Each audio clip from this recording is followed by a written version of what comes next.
యెహోషువ 12వ అధ్యాయము. ఇశ్రాయేలీయులు యొర్దానుకు తూర్పుగా అవతలనున్న అర్నోను లోయ మొదలుకొని హెర్మోను కొండ వరకు తూర్పునందలి మైదానమంతటిలో హతము చేసి వారి దేశములను స్వాధీనపరచుకొనిన రాజులు ఎవరనగా, అమోరీయుల రాజైన సీహోను.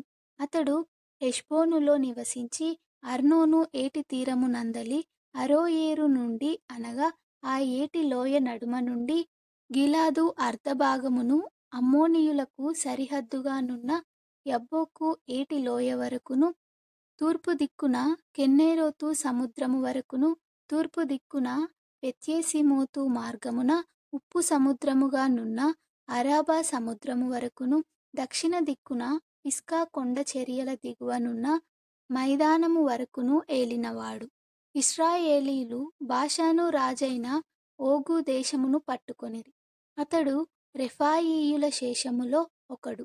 అతడు అస్తారోతులోను ఎద్రెయిలోను నివసించి గెషూరీయుల యొక్కయు మాయకాతీయుల యొక్కయు సరిహద్దు వరకు బాషాను అంతటిలోను సల్కాలోను హెర్మోనులోను హెష్బోను రాజైన సీహోను సరిహద్దు వరకు గిలాదు అర్ధభాగములోను రాజ్యమేలినవాడు. యెహోవా సేవకుడైన మోషేయు ఇశ్రాయేలీయులను వారిని హతము చేసి, యెహోవా సేవకుడైన మోషే రుబేనీయులకును గాదీయులకును మనష్షే అర్ధగోత్రపు వారికి స్వాస్థ్యముగా దానినిచ్చెను. యొర్దానుకు అవతల అనగా పడమటి దిక్కున లెబానోను లోయలోని బయల్గాదు మొదలుకొని షేయీరు వరకు నుండు హాలాకు కొండ వరకు యెహోషువయు ఇశ్రాయేలీయులను జయించిన దేశపు రాజులు వీరు. యెహోషువ దానిని ఇశ్రాయేలీయులకు వారి గోత్రముల వారి చొప్పున స్వాస్థ్యముగా ఇచ్చెను. మన్యములోను లోయలోను షెఫేలా ప్రదేశములోను చెరియల ప్రదేశములోను అరణ్యములోను దక్షిణ దేశములోను ఉండిన హిత్తీయులు, అమోరీయులు, కనానీయులు, పెరిజ్జీయులు, హివ్వీయులు, ఎబూషీయులు అను వారి రాజులను ఇశ్రాయేలీయులు పట్టుకొనిరి.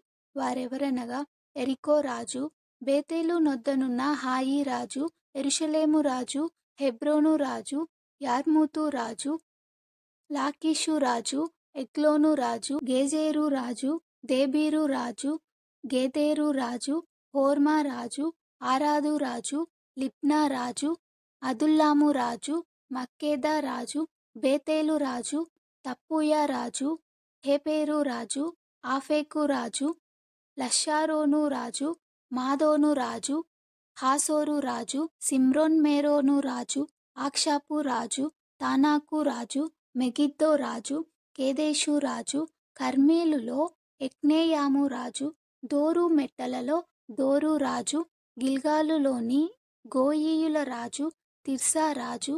ఆ రాజులందరి సంఖ్య 31.